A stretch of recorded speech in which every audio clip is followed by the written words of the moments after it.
One of the biggest concerns as we prepare for these below freezing temperatures is the ability to keep the power on. That's right. CenterPoint held a briefing this afternoon stressing that they are prepared for the storm and that improvements have been made since Hurricane Beryl, and those improvements, they say, will make a big difference. KPRC2's Keith Garvin was at that news conference and is joining us now live with more on what they had to say. Keith.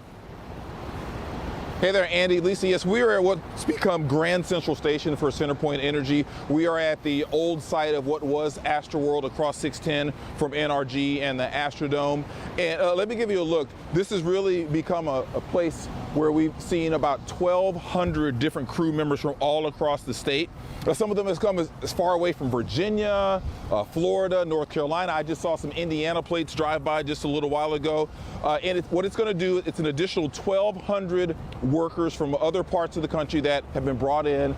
It's going to give them about 3,000 boots on the ground for when this storm finally hits. This afternoon's operational briefing, I asked if they thought if they were truly ready for this storm. Let's listen to what the Chief Communications Officer had to say. How are you going to stand up to those expectations and that pressure this time around?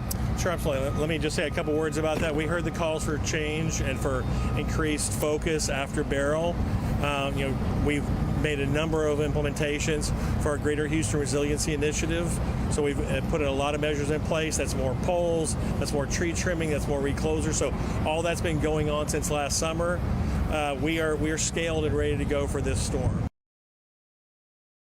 All right, again, this staging center here is at the old site of the site of the old Astroworld, I should say, across from NRG. And again, it's one of 3 staging centers for CenterPoint. One is in central Houston. The other one is down in Galveston at Moody Gardens. And again, you heard them. They say that they do believe that they are going to be ready. Again, 3,000 boots on the ground after bringing in about 1,200 workers from all across the country. They say they're ready. Andy, Lisa.